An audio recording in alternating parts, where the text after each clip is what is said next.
কি ব্যাপার? এই মেয়ে, তুমি কে? এই অফিসে কি করতেছো? ম্যাডাম, এই অফিসের পিয়ন যে তার মেয়ে আমি। আমার বাবা তো খুব অসুস্থ, তাই আমার বাবার বদলে আমি এখানে কাজ করতে আসছি। ও আচ্ছা, তুমি আমাদের পিয়নের মেয়ে। কি বাচ্চা একটা মেয়ে, তুমি তোমার বাবার পরিবর্তে কাজ করতে আসছো। এনিওয়ে, কিন্তু তুমি এইখানে বসে খাবার খাচ্ছিলে কেন? এখানে তো টেবিল আছে, দেখতে পাচ্ছ না? বাকিরা খাবার খাচ্ছে, তো তুমি টেবিলে কেন বসো না? ম্যাডাম, এই স্যাররা বলছে আমি নাকি তাদের সাথে টেবিলে বসে খাবার খেতে পারবো না। আমি তো পিয়নের মেয়ে, তাই আমাকে বলছে নিচে বসে খাবার খেতে। হোয়াট? মিস্টার সাজিদ আপন, এগুলো আমি কি শুনলাম? হ্যাঁ, এই বাচ্চা মেয়েটা কি বললো? আপনারা কি বলেছেন যে ও পিয়নের মেয়ে, তাই আপনাদের সাথে এই টেবিলে বসে খাবার খেতে পারবে না? জি ম্যাম, বলেছি। আর তাছাড়া ম্যাম, আপনি তো নিজের কানেই শুনলেন, পিয়নের মেয়ে।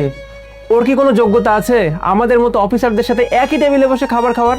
ও যদি আমাদের সঙ্গে বসে একই টেবিলে খাবার খায় ম্যাম, আমাদের মান সম্মান থাকবে বলুন? ম্যাডাম, সাজিদ স্যার তো একদম ঠিক বলছে, ও একটা পিওনের মেয়ে। ও ড্রেস আপ দেখছেন আপনি?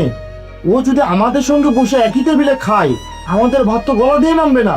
মানে কি বলতেছেন আপনারা? আপনারা কি পাগল হয়ে গেছেন? হ্যাঁ, ও পিয়নের মেয়ে হয়েছে, তাতে কি হয়েছে?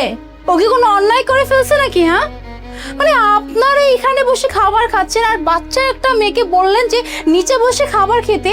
মানে আপনাদের কি ন্যূনতম কমন সেন্স নাই? হ্যাঁ, কিভাবে বললেন একটা বাচ্চা মেয়েকে ফ্লোরে বসে খাবার খাওয়ার জন্য বলতে?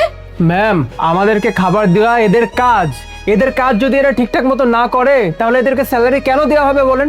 আর তাছাড়া ম্যাম, আপনি যে বলছেন আমাদের ওর সঙ্গে একই সাথে বসে খাবার খেতে সমস্যা কি? সমস্যা অবশ্যই আছে ম্যাম। আমরা অফিসার, এত পড়াশুনো করে গ্র্যাজুয়েশন কমপ্লিট করে এত সুন্দর একটা পর্যায়ে এসেছি। ওদের কোনো যোগ্যতা আছে ম্যাম? একটা অশিক্ষিত মূর্খ আমাদের সঙ্গে বসে যদি খাবার খায়, আমাদের লেভেল কোথায় যাবে? আর তাছাড়া ম্যাম, লেভেল মেনটেন করার একটা বিষয় তো থাকে অফিসে। আর ম্যাম, আমরা এত বড় কোম্পানির একটা এমপ্লয়ি, আমরা যদি একই টেবিলে বসে এরকম ছোট লোকদের সাথে আমরা খাবার শেয়ার করি, তাহলে আমাদের মান সম্মান কই যাবে আপনি বুঝতে পারতেছেন? আচ্ছা, দ্যাট মিনস আপনারা বলতে চাচ্ছেন যে ও একটা পিয়নের মেয়ে, ওর শরীর থেকে অনেক দুর্গন্ধ আসে, দ্যাটস ওয়াই আপনাদের পাশে বসে খাবার খেতে পারবে না। তাহলে আপনাদের গলা থেকে খাবারটাই নামবে না, তাই তো? আচ্ছা, তাহলে একটা কথা বলেন তো, এই যে পিয়নের মেয়েকে নিয়ে এত কথা বললেন, এই পিয়ন যদি একদিন না আসে, কই আপনাদের তো পুরো মাথা নষ্ট হয়ে যায়।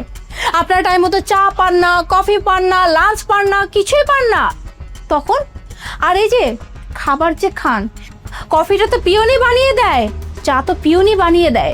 সেই চা সেই কফি তো খুব তৃপ্তি মেরে খেতে পারেন। এটা খাওয়ার পর তো রিফ্রেশ ফিল করে, তাই না? তখন কি ওই কফি থেকে চা থেকে কি গন্ধ আসে না? হ্যাঁ, নাকি তখন ওখান থেকে অনেক সুন্দর স্মেল আসে? কোনটা? আমি জাস্ট অবাক হয়ে যাচ্ছি এইটা ভেবে যে আপনাদের মতো এরকম পুর মেন্টালিটির মানুষ নিয়ে আমি এতদিন পর্যন্ত কাজ করছি। হ্যাঁ, আপনারা কি এটা জানেন না? খাবার খাওয়া এটা একটা ইবাদতের সমান।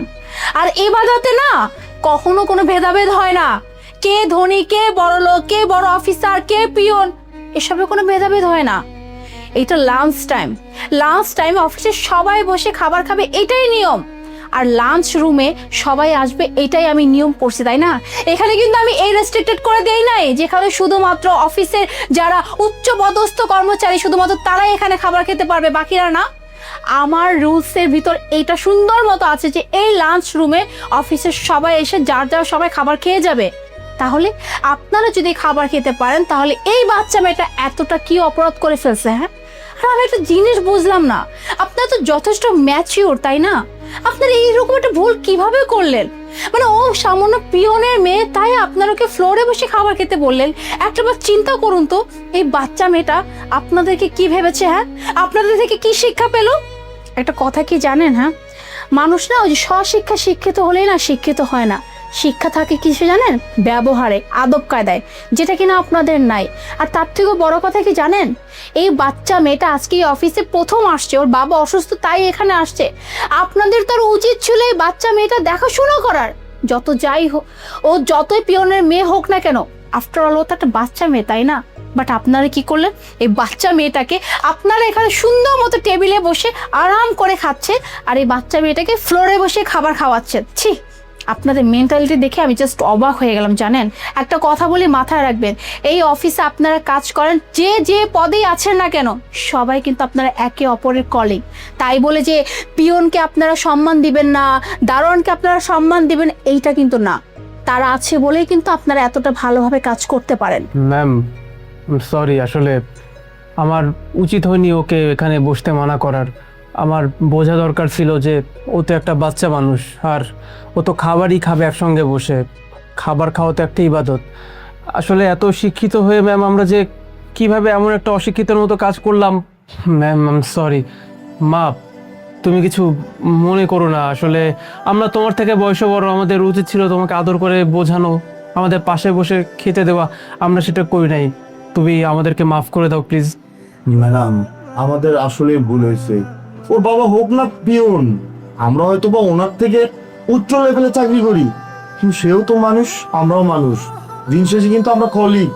অনেকে আছে বুঝতে চায় না, কারণ পিয়নকে তো মানুষই মনে করে না। ঠিক সেই কাজটাই আমরা দুজন করছি। ম্যাডাম মাফ করে দেন আমাদেরকে, আপনি প্লিজ আমাদেরকে মাফ করে দেন। আমরা বুঝতে পারছি আমাদের ভুলটা, আমরা বুঝতে পারছি। আজকের পর থেকে আমরা কারোর সঙ্গে এরকম করবো না, কারোর সঙ্গে কোনো ভেদাভেদ রাখবো না। ইটস ওকে, অ্যাটলিস্ট আপনারা যে রিয়েলাইজ করতে পারছেন যে আপনারা আজকে অনেক বড় একটা ভুল করছেন, এটা এনাফ। তবে একটা কথা বলি, নেক্সট টাইম কখনো কারো অবস্থান, কারো টাকা পয়সা এসব দেখে বিচার করবেন না। আমরা প্রত্যেকেই মানুষ, আমাদের প্রত্যেকের শরীরে কিন্তু সেম রক্ত। আপনার শরীরে এক রক্ত বা এই বাচ্চা মেয়েটার শরীরে অন্য রক্ত, এমনটাই কিন্তু না। আশা করি আজকে পর থেকে এরকম ভুল আর কখনো করবেন না।